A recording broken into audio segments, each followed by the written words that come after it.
dito sa... Today, they can win a total cash prize of... At isang charitable institution ang bibigyan natin ng 20,000. Ano ba napili niyo, Jose? GMA Kapuso Foundation po. Thank you. So, while Ali is in the waiting area, it's time for fast money. Give me 20 seconds on the clock, please.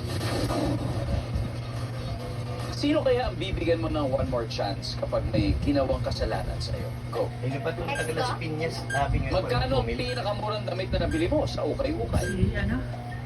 Bumili? 30 pesos. Oo, di ba? Salitang pwede mag-describe sa babaeng sobrang Latina. Makalintal. Makalintal. Maganda. Ano ang pwedeng bumara sa tenga mo? Tubig. On a scale of 1 to 10, gano'ng kakatapang lumabas sa ating gabi?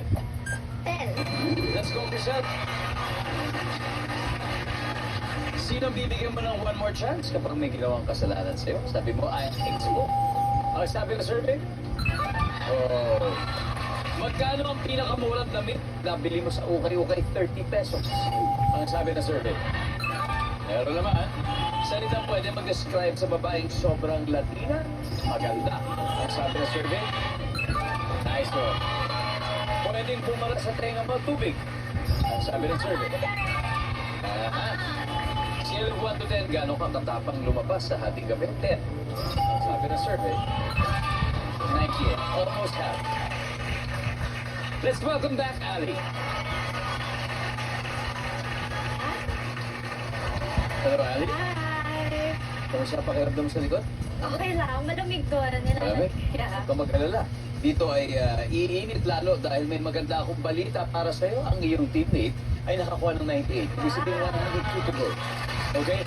So at this point, makikita ng mga manonood ang sagot ni Crisel. Give me 25 seconds on the clock. Sino ang bibigyan mo ng one more chance kapag may ginawang kasalanan sa'yo, Ali? Go. Boyfriend. Magkano ang pinakamurang damit na nabili mo sa ukay-ukay? 10 pesos. Salitang pwede mag-describe sa babaeng sobrang Latina. Makapal ang kilay.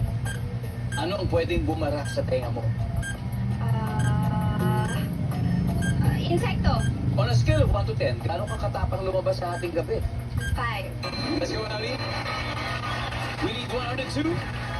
So, sino kaya bibigyan mo ng one more chance kapag may ginawang kasalanan sa iyo? Ang sabi mo, boyfriend. Ang sabi ng survey, top answer. Magkano pinakamurang damit na nabili mo sa ukay-ukay? 10 pesos? Okay, 10 pesos. Ang sabi ng survey ay, ang top answer ay 20 pesos. 20 pesos. Salita pwede mag-describe sa babaeng sobrang Latina. Ang sabi mo ay makapalang kilay. Ang sabi ng survey. Maganda. Ang top answer ay maganda. Maganda. Pwedeng bumara sa tenga mo. Sabi mo rin insekto. Tama. Ang sabi ng survey. Oh. Wow. Ang top answer ay bula or cotton buds. Cotton. Last, on a scale of 1 to 10, gaano kakatapang lumabas sa ating gabi? Sabi mo 5. Ang sabi ng survey? Umabot kaya?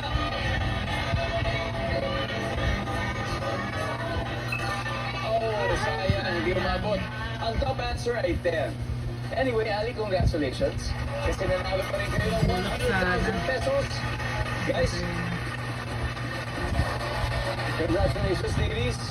Ale, kung hindi po kayo nanalo sa Guess for Win More promo last week, well, you can still join every day. Kaya tumutok lang po kayo dito sa Family Feud araw-araw. At syempre, huwag kalilimutan ang Bubay and Tekla Show. On October 19, ang Grand Finals. Kaya good luck. And of course, good luck sa bagong season ninyo. Good luck sa inyo. Maraming salamat, Pilipinas. Ako po si Ringo Grandes araw-araw na maghahatid ng saya at papremyo kaya makihula at manalo dito sa Family Feud.